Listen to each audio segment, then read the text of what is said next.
남성의 노화와 함께 발생하는 대표적인 질환 중에 하나, 바로 전립선 비대증이라고 하죠. 중년 이후의 남성에게 가장 흔하게 발생하는 질환 중에 하나인데요. 배뇨 장애를 동반하는 게 일반적인 증상이라고 하는데, 이 전립선 비대증을 단순히 노화에 따른 자연스러운 변화로 여기는 경우도 많지만 실제로는 다양한 증상을 유발할 수 있어서 적절한 시기, 적합한 방법을 동반한 치료가 중요하다고 합니다. 자, 최근에 40대 남성들에게도 발병률이 급증하고 있어서 남성 건강에 중요한 이슈가 되고 있는 전립선 비대증. 오늘 그 이야기 해볼 텐데요.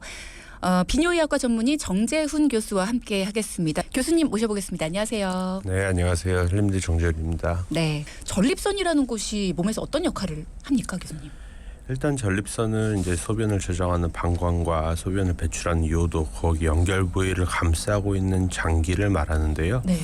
일단은 생식기관입니다. 생식기관이고 정액의 일부를 형성을 하고 정자에게 이제 영양분을 공급을 하고 그리고 감염의 예방을 해주는 생식기관인 전립선이라고 합니다. 네, 그렇군요. 여성들은 주름, 얼굴 거울을 보면서 이제 주름이 많아지고 있네. 아유, 내가 나이 먹었구나. 이렇게 생각을 하고, 남성분들은 화장실에서 볼일을 볼 때 나이가 들어가는 걸 실감한다. 뭐 이런 얘기들이 있습니다. 그만큼 남성들에게 있어서 전립선 질환은 흔하다. 이런 얘기들인데 실제로 이게 맞는 말입니까? 네, 남성에서 전립선 질환은 굉장히 흔합니다. 굉장히 흔하고 이제 대표적인 질환이 이제 전립선암, 전립선 비대증, 그리고 전립선염 이렇게 생각할 수가 있는데 그 중에서 이제 배뇨 증상에 불편함을 준다라고 하는 것은 전립선 비대증이 대표적입니다. 전립선 비대증이 대표적인 거고, 전립선 비대증이라고 하는 것은 이제 전립선 자체가 이제 그 2차 성징부터 시작이 돼서 사이즈는 계속 증가를 합니다. 그리고 성인이 돼서 이제 노화가 되면서 이제 급격하게 조금 더 진행이 되고요. 전립선 자체는 커지는 것은 노화와 너무 자연스러운 상황인데 커져서 이제 배뇨 증상을 유발하거나 뭐 합병증을 유발하는 질환을 전립선 비대증이라고 진단을 합니다. 그러면 배뇨 증상이 대표적인 증상이다. 이 네. 전립선 비대증에 배뇨 증상 어떤 것들을 이야기하는 거예요? 배뇨 증상은 크게 두 가지 정도로 나눌 수가 있는데요. 일단 자극 증상과 폐색 증상이 있습니다. 네. 소변이 이제 배출되는 곳을 감싸고 있는 장기가 커지면서 나가는 출구를 막아서 생기는 폐색 증상은 이제 환자분들이 느끼는 증상은 이제 소변 줄기가 약해졌다. 그리고 소변이 시작되기가 어렵다. 소변을 보고 났는데 잔뇨감이 남는다. 잔뇨가 있다. 그리고 소변을 보고 나서 이렇게 소변을 조금 더 떨어뜨린다. 그런 폐색 증상이 있고요. 자극 증상이라고 하는 거는 일차성으로 오는 경우도 있지만 남성의 경우는 이제 폐색 증상이 이제 오래 지속이 되면서 방광에 변성이 오고 그로 인해서 생기는 경우가 많고, 대표적인 증상으로 환자들이 느끼는 대표적인 증상으로는 너무 자주 보게 된다. 그리고 소변을 참기가 어렵다. 실제로 실수하는 경우가 있다. 그리고 주무시다가 몇 번 깨게 된다. 이런 증상들이 발생할 수 있습니다. 실제로 저희가 방광에 대한 이야기를 나눠봤을 때 방광염이라든가 그때 나눴던 증상이랑 조금 비슷한 것 같거든요. 네, 방광의 자극 증상이기 때문에 그 이제 방광염도 방광의 자극이 되는 거고, 방광의 자극 증상과 자극 증상은 이제 기전은 다르지만 나타내는 증상은 같습니다. 그러면 보통은 오해하시는 경우들도 있겠어요. 내가 방광에 문제가 있나 싶어서 병원에 갔다가 이제 전립선 비대증으로. 이제 여성의 경우는 요로기 감염도 많고 방광 자체에 문제가 많아서 보통은 과민성 방광이나 뭐 방광에 문제가 많은 경우가 있는데, 네. 남성의 경우는 방광 자체의 문제보다는 2차적으로 온 방광의 문제가 더 흔합니다. 그렇군요. 그러면 전립선 질환 정말 흔한, 남성들에겐 정말 흔한 질환이다라는 말씀을 주셨는데, 그러면 안 겪는 사람은 없습니까? 일단은 뭐 통계적으로 쉽게 말씀드린다면 뭐 40대에서는 40%, 50대에서는 50%, 60대에서는 60% 이렇게 노화가 진행되면은 유병률이 증가를 하는데요. 전립선 사이즈는 굉장히 커집니다. 근데 전립선 사이즈가 뭐 정상이 5배, 6배가 넘는 분들도 있는데 그런 분들이 난 불편한 게 없어라고 하시는 분들도 계시거든요. 그런 경우에는 이제 전립선 비대증이라는 질환으로 진단을 하지는 않고요. 전립선 비대가 있습니다라고 말씀을 드리는 거고, 그런 경우에 합병증이 발생을 한다면 뭐 수술적이거나 시술적인 치료를 반드시 해야 되지만 불편함 없고 합병증이 없다면 지켜볼 수 있습니다. 그건 질환으로 평가를 할 수는 없습니다. 그렇군요. 일단은 본인이 불편함을 느끼고 어떤 병적인 질환이 함께 온다면 그거는 질환으로 진단을 하지만 그렇지 않다면 그냥 단순한 어떤 변화, 몸의 변화 정도로만 인식을 한다. 그러면 합병증은 어떤 것들을 볼 수 있을까요? 합병증은 이제 대표적으로 뭐 방광 결석, 돌이 생길 수가 있고요. 소변이 이제 잘 못 나가고 정체돼 있다 보니까 거기서 이제 무기물질이나 염들이 이제 들러붙어가지고 방광에 돌을 생기게 할 수가 있고요. 혈뇨를 유발할 수가 있고 반복되는 감염이 있을 수 있습니다. 그리고 방광에 심한 변성이 와서 구조적으로 이상이 올 수도 있고요. 그런 합병증이 발생할 수 있습니다. 오늘도 이야기를 시작하자마자 많은 분들이 물어보시는 게 그거거든요. 전립선 비대증을 그냥 뒀을 때 이게 전립선 암으로 발전할 수 있습니까? 이런 얘기요. 전립선 암과 전립선 비대증은 다릅니다. 전립선 비대증과 전립선 암이 생기는 이제 지역이 다르고요. 구역이 다르고 흔하게 생기는 구역이 다르고 근데 전립선 비대증을 진료받다가 전립선 암 진단이 되는 경우가 흔합니다. 그래서 그런 오해가 많이 생기는데 전립선 암은 증상이 없기 때문에 일반적으로 진료를 잘 안 받거나 건강검진을 통해서 질환이 진단이 되는 경우가 흔한데 전립선 비대증이 있어서 병원을 찾으셨고 전립선에 대해서 기본 검사를 했더니 암이 의심이 된다. 그래서 병원에 가보셔라, 뭐 큰 병원에 가보셔라 그렇게 돼서 진단되는 경우가 많아서 그런 오해가 생긴 것 같습니다. 두 개의 병은 다른 병입니다. 그렇군요. 그러니까는 전립선 비대증의 증상을 경험을 하고 있어서 전립선 비대증인가 보다 하고 병원을 찾았는데 그건 줄만 알고 갔다가 전립선 암으로 이제 확진을 받으니까 이게 두 가지가 연관이 있는 것 같다라고 오해를 하시지만 이 두 가지는 다른 질환이고 다른 질병이다. 맞습니다. 네. 또 질문 주신 분이요. 전립선 비대증 야간 빈뇨에 대한 질문을 주셨습니다. 전립선 비대증이 있으면 야간 빈뇨가 많이 생긴다고 하더라고요. 근데 아빠가 걱정을 하시니까 엄마가 본인도 야간 빈뇨가 생겼다면서 걱정 말라고 하시는데 두 분이 다 그러신 거면 그냥 단순 노화로 봐도 되는 걸까요? 아니면 두 분이 다 치료를 받아 보셔야 되는 걸까요? 두 분 다 치료를 받는 게 더 좋을 것 같습니다. 야간 빈뇨는 노화를 겪으면서 어쩔 수 없이 생기는 증상이긴 한데요. 뭐 낙상의 위험을 올릴 수 있고 뭐 낙상 골절 같은 위험을 올릴 수가 있는데 그 원인을 평가하기가 뭐 되게 중요합니다. 원인을 평가해서 맞는 치료를 하는 게 되게 중요한데 실제로 수면 장애가 있어서 잠을 잘 못 자고 화장실을 잘 가게 되는지 아니면은 소변이 마려워서 깨게 되는지 그 두 가지를 구분을 우선적으로 해야 되고요. 그리고 야간에 소변 보는 양 자체가 얼마나 많은지도 평가를 해야 됩니다. 그래서 야간에는 주무실 때는 이제 항이뇨 호르몬이 나오기 때문에 소변이 생성이 안 되는 게 정상적인데 많이 생성이 된다면 호르몬제 치료를 받으셔야지 되는 거고요. 그리고 소변인 양은 별로 없는데 자꾸 가게 된다. 마려워서 깨는데 가도 별로 나오진 않는다. 그런 경우에는 이제 방광의 과민도를 좀 저하시킬 수 있는 약제를 처방을 해야 될 겁니다. 네, 남성분 같은 경우에는 전립선 검사도 한번 해보시는 게 필요할 것 같고요. 정확한 증상에 대해서 앞서 이제 소변과 관련된 이야기를 해주시면서 관련이 크다라는 말씀 주셨는데 그것만 올 수 있습니까? 아니면 그거 말고 다른 증상들도 함께 옵니까? 전립선 비대증 때문에 다른 증상이 올 가능성은 높진 않고요. 그 전립선 염 때문에 이제 회음부 불편감이나 뭐 그런 증상은 올 수 있는데 배뇨 증상 외에 특별하게 몸에서 느껴지는 증상이 흔치는 않습니다. 그래서 많은 분들이 그런 질문하시는 것 같아요. 전립선 비대증 증상이 있을 때 꼭 치료해야 되나요?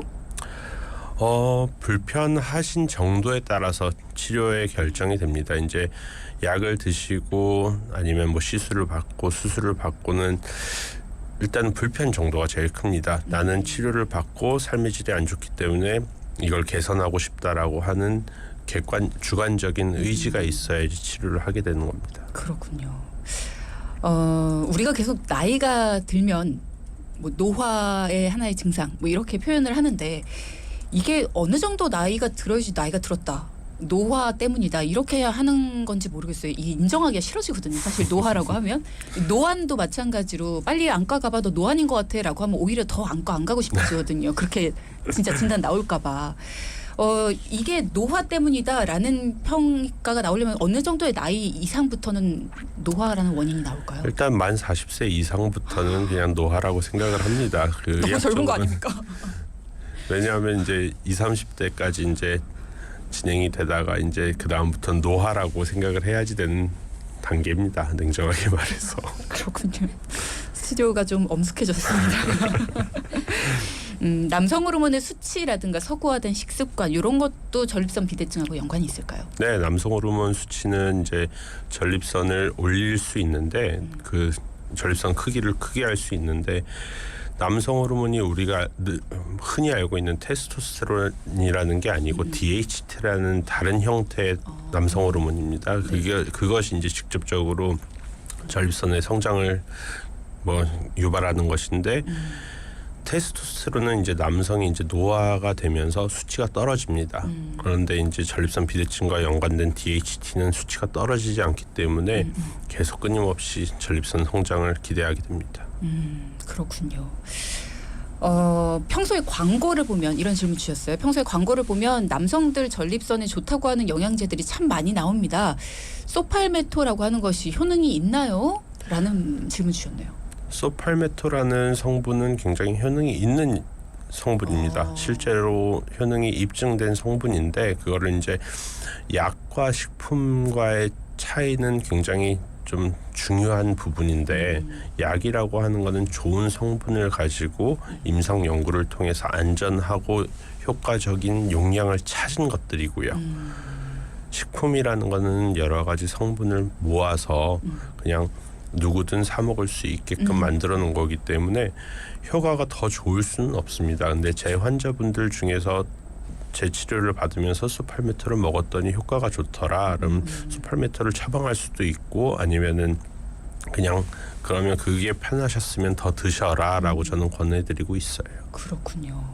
관련해서 또 질문을 주셨는데 아무 약이나 그냥 막 먹으면 안 되는 걸로 알고 있는데 이건 그냥 먹어도 되나요? 다른 약이랑 같이 먹으면 안 되고 이런 건 없나요? 그냥 판매하는 걸 매일 사서 하나씩 드시고 계시는데 저희 아빠가 심장 쪽이 좀 안 좋으시거든요. 관계 없을까요?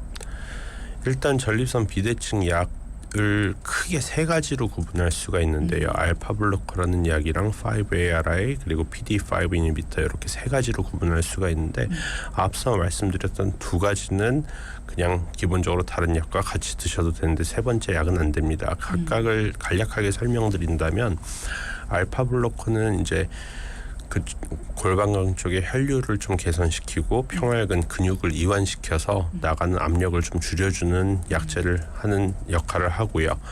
두 번째 이제 5-ARI는 전립선 DHT라고 아까 말씀드렸던 게 테스토스테론에서 전환이 되는 건데 그걸 억제해서 전립선 크기를 줄여주는 겁니다. 그래서 이제 장기적으로 좀 복용을 해야 되는 거고 세 번째 PD5 이니비터는 사실은 발기부전 치료제로 개발이 됐던 약입니다. 발기부전 치료제로 사용을 하고 있는 약인데 저용량으로 매일 드시는 경우에는 발기능 개선뿐만이 아니라 이제 배뇨 증상에도 굉장히 호전이 되더라라고 밝혀져서 지금 배뇨 증상 호전을 위해서도 약을 사용을 하고 있는데 이 약은 이제 심혈관계 질환이 있는 경우에는 좀 주의해서 드셔야 될 부분이 있습니다. 그러니까 어디가 안 좋고 뭐 약 먹는 건 당연히 주치의 선생님한테 말씀을 드렸겠지만 어디 부분이 안 좋다 이런 것들은 반드시 논의를 하셔야겠네요. 맞습니다. 네. 자, 오늘 이야기 나눠보고 있습니다. 전립선 비대증에 대한 이야기 나눠보고 있고요. 여러분도 궁금증을 많이 보내주고 계시는데 이런 질문도 주셨습니다. 전립선 비대증 겉으로 보여지나요? 라는 이야기. 겉으로 보여지는 건 전혀 없습니다. 전립선은 굉장히 몸 깊은 곳에 있기 때문에 그거는 겉으로 드러날 수는 없습니다. 그렇군요. 계절적인 요인은 어때요? 계절적인 요인은 이제 여름이 심하다라고 하시는 분도 계시고 겨울이 심하다고 하는 분들도 계십니다. 근데 계절적인 것보다는 이제 음주랑 더 연관이 있고요, 사실. 네. 그래서 여름에 음주를 많이 맥주 같은 거를 많이 드시는 경우에 조금 불편함이 더 심해지는 경우가 있고요. 이제 겨울은 아무래도 땀 배출이 적다 보니까 소변 양 자체 생성이 더 많이 됩니다. 여름보다. 그래서 배뇨 증상이 좀 더 악화되는 경우도 있습니다. 그렇군요. 계절의 영향 때문이라기보다는 그런 거에 영향을 받기도 한다. 그럼 전립선 비대증 뭐 내가 그렇게 증상을 크게 느끼지 않아서 불편함이 크지 않아서 조금 뒀다가 나중에 보니까 이거 치료해야겠다. 야간뇨가 너무 날 고통스럽게 한다 하는 생각에 이제 병원에 가서 치료를 받아야지 했는데 증상을 오래 묵혀두고 나중에 치료를 받으려고 하면 이게 치료가 더 어려운가요? 아니면 별 상관없습니까? 네, 어렵습니다. 아까 말씀드렸듯이 1차성으로 폐색 증상에 대해서는 시간이 지나도 거의 이렇게 치료 난이도가 어려워지진 않는데 네. 2차적으로 방광 과민 증상이 좀 심해지는 경우에는 구조적인 변성이 올 수도 있습니다. 그런 경우에는 구조적으로 변성이 오면은 약물 치료에 크게 반응을 안 하고 수술적인 치료까지 하더라도 그 증상은 남아 있는 경우도 있습니다. 그래서 불편하실 때는 조금 선제적으로 관리 받으시는 걸 권해드리고 있습니다. 그렇군요. 이렇게 여러 가지 의심되는 증상 때문에 병원을 찾으셨습니다. 자, 그러면 치료를 해야 될 텐데 일단은 이게 확실히 전립선 비대증이다라는 걸 알려면 치료하기 전에 진단이 내려져야 되잖아요. 어떤 검사들이 우선하나요? 일단은 그 PSA라는 전립선 특이항원 수치를 평가를 기본적으로 합니다. 그거는 전립선 평가할 때 기본 항목이기 때문에 네. 거기서 암을 일단은 배제를 하게 되고요. 네네. 그리고 전립선 초음파를 통해서 전립선의 용적 크기와 이제 구조적인 모양을 보게 됩니다. 그리고 직장 수지 검사라고 해서 항문에 손가락을 넣어서 전립선을 실제로 축지해 보는 검사가 있는데 그 검사도 굉장히 기본이 되는 검사인데 요즘에는 초음파나 뭐 다른 검사들의 기술이 너무 많이 발달을 해서 저희 이제 스승님들 때보다는 그 검사는 조금 많이 빈도가 줄어들고 있는 것 같습니다. 그렇군요. 최근에는 기술들이 많이 발전이 돼서 뭔가 좀 더 환자도 그렇고 선생님도 그렇고 조금은 더 덜 불편한 그런 검사 방법들이 많이 나온 것 같다는 생각이 듭니다.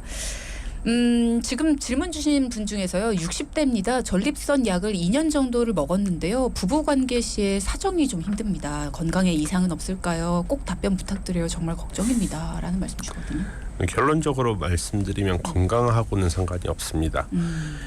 그리고 이제 사정액이 안 나온다라는 거는 약이 효과가 있다라는 좀 반증이거든요. 사정관은 이제 소변 나오는 입구보다도 더 먼 곳에 있습니다. 성기 끝 쪽에 더 가까워서 네.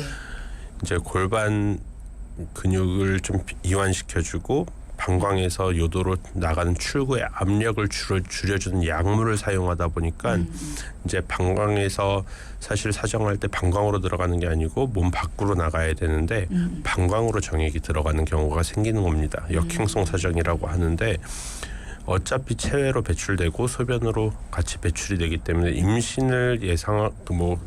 임신이 계획된 상황이라면 좀 안 좋을 수 있지만 성인들 어르신들의 경우에서는 건강상의 문제는 전혀 되지 않습니다. 그거는 안심하셔도 될 것 같습니다. 그렇군요.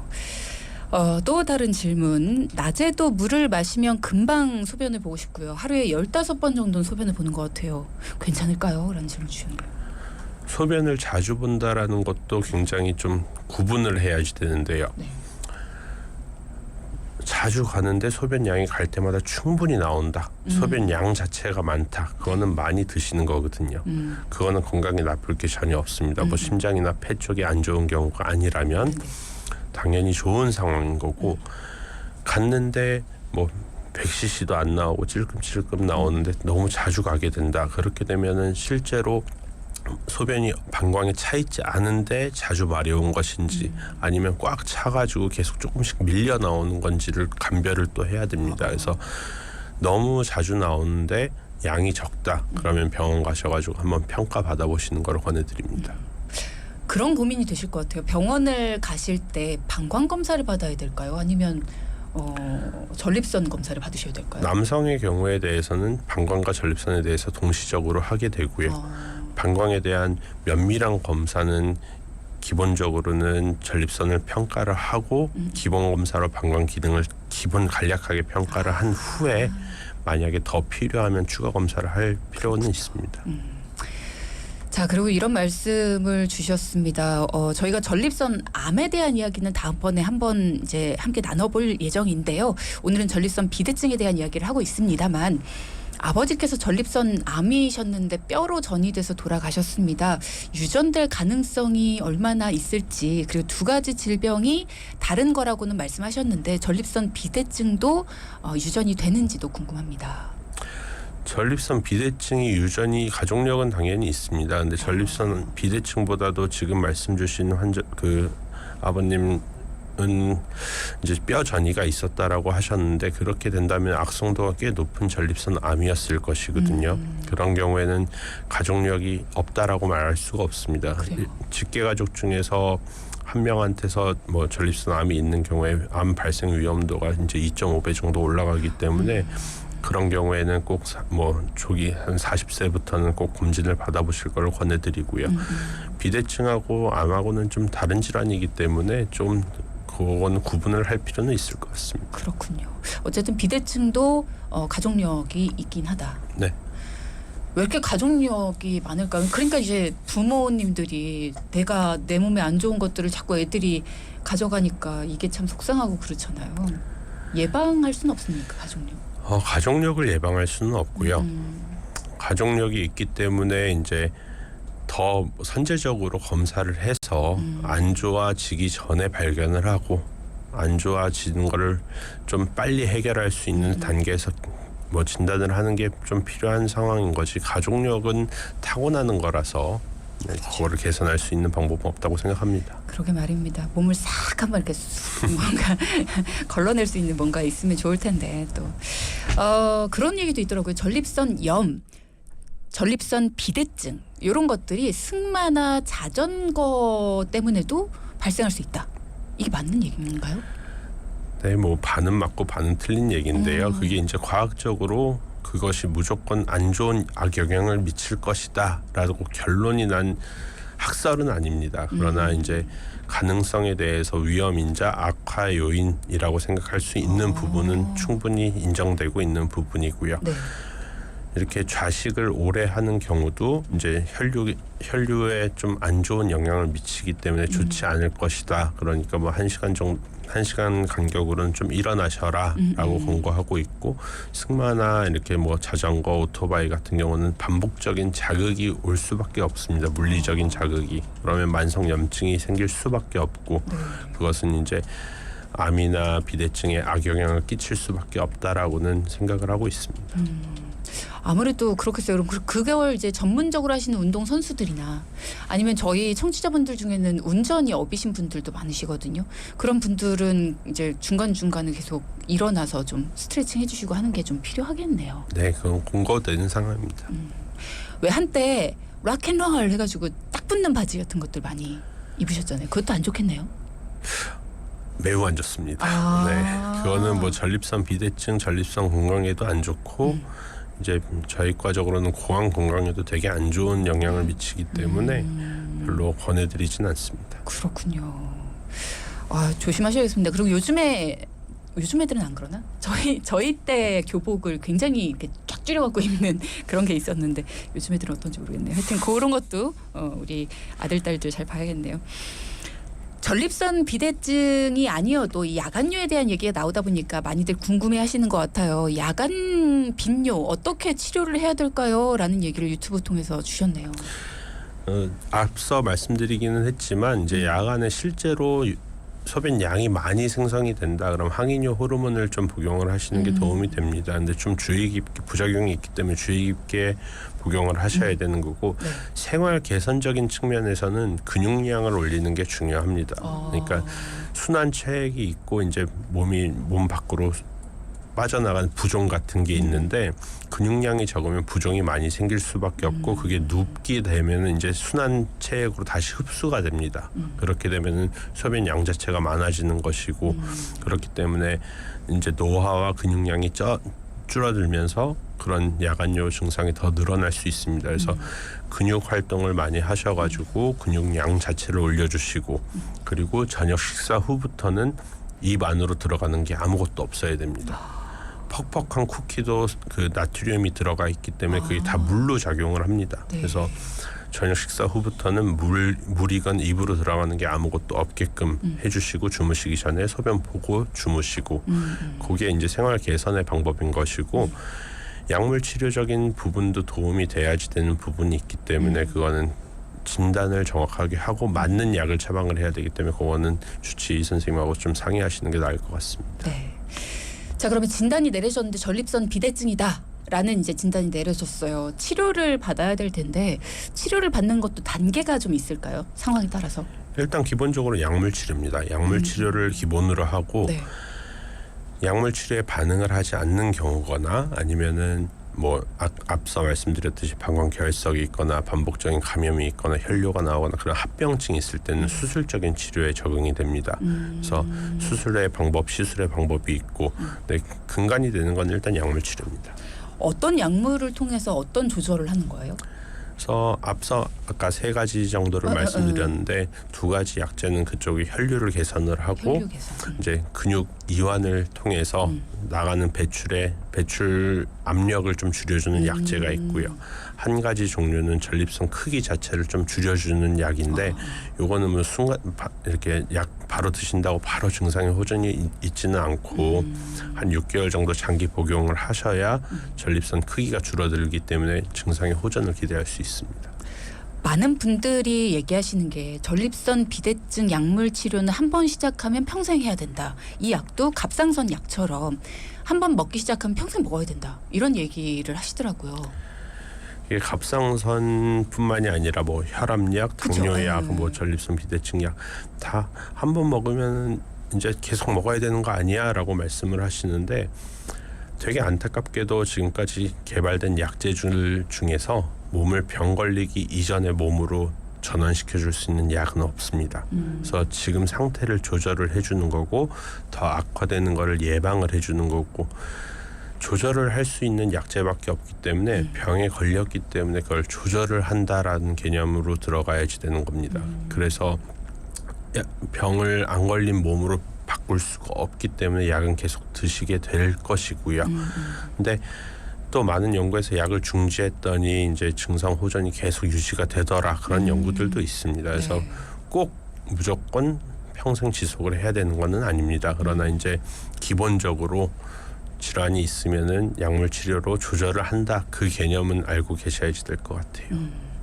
왜 혈압약 같은 경우에는 혈압약은 부작용 같은 거 절대 없습니다. 라고들 이렇게 공인을 하시더라고요. 그렇지 않습니다. 그래요? 혈압약도 당연히 부작용이 있습니다.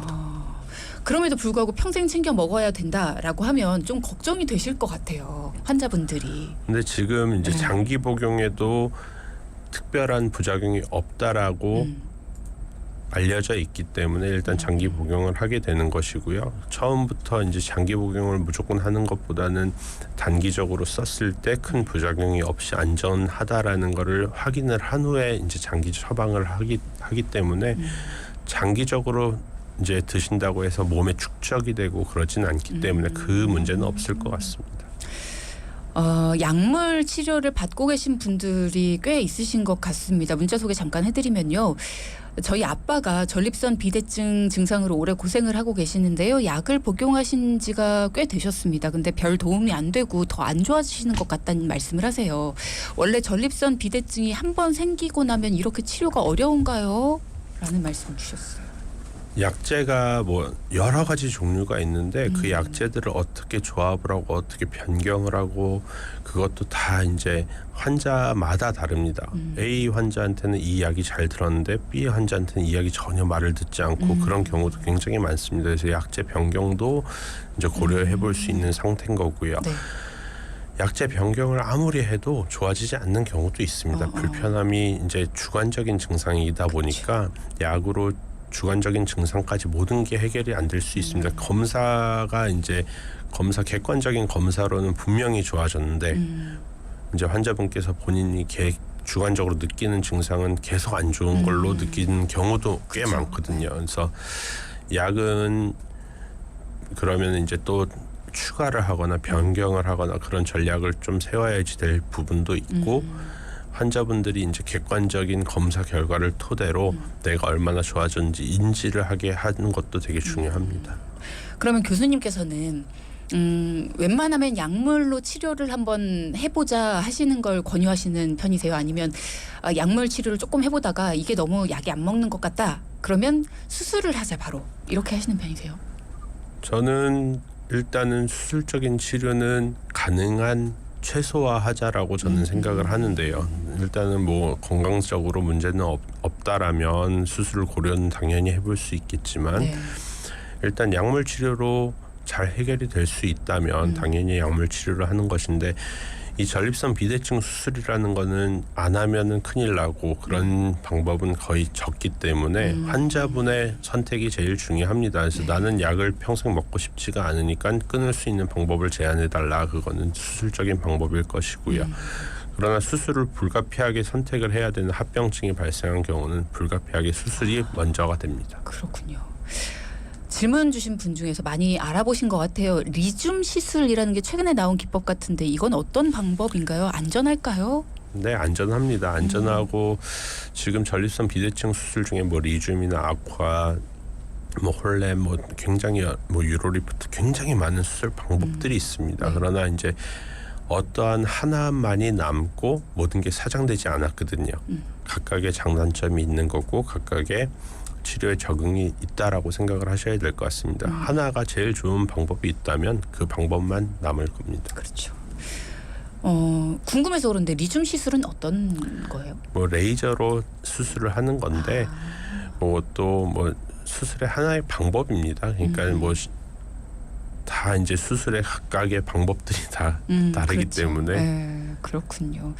일단은 뭐 환자마다 맞는 방법이 있기 때문에 요거를 뭐 추천을 받으셨다면 이게 어떤 부분에서 좋은지 다른 것도 추천해 주실 건 없는지 이런 것들을 한번 비교해 보시는 것도 괜찮을 것 같아요. 전립선 비대증 약물 치료를 받은 환자들이 기립성 저혈압 증상이 잘 나타난다 이런 얘기도 있더라고요.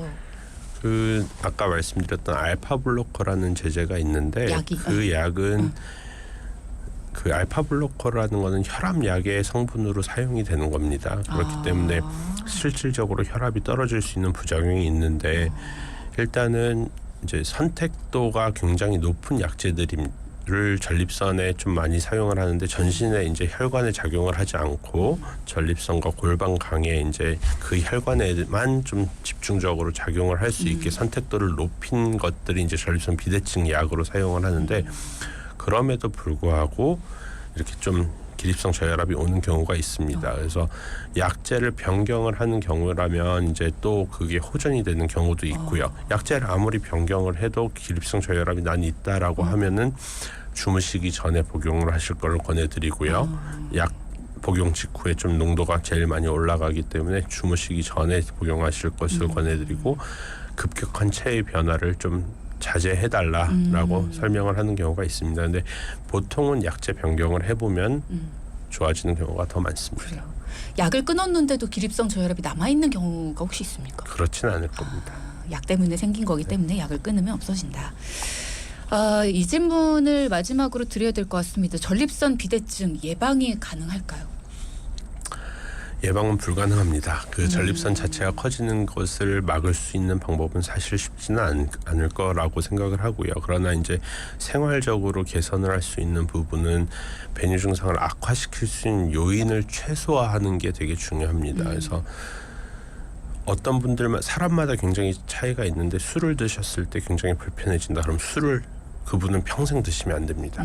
그러면 분명히 계속 불편함이 지속이 될 것이고 악화가 될 것이고요. 그리고 카페인이 이제 되게 민감한 요소긴 한데 카페인도 최소화하는 게 제일 좋습니다. 그리고 감기약이나 이제 지사제 같이 몸에서 뭐 기침이 나오는 걸 막아주거나 뭐 설사가 나는 걸 막아주거나 그런 약제가 소변 나오는 것도 막게 하거든요. 그러니까 급성 요폐 같은 부작용이 생길 수 있는데 모든 약제가 이제 배뇨 증상이 있는 분들은 그런 걸 다 선택을 할 때 고민을 해보시고 드시는 거를 최소화하는 게 제일 좋을 것 같고 제일 건강한 습관은 일단은 기본적으로 이제 생활에서는 소변을 안 참는 게 제일 중요합니다. 소변 참으면은 염증이나 이제 방광의 과민도가 더 올라갈 수가 있기 때문에 안 참는 게 되게 중요할 것 같습니다. 네. 자, 오늘 이렇게 전립선 비대증에 대한 이야기를 나눠봤고요. 조만간에 또 한번 모시고 전립선 암에 대한 이야기 나눠보도록 하겠습니다. 오늘 질문 주신 것 중에 전립선 암을 물어보신 분들도 많아서 그때 그 질문도 마저 드리도록 할게요. 오늘 이야기 감사합니다. 정재훈 교수와 함께했습니다. 고맙습니다. 네, 감사합니다. 네.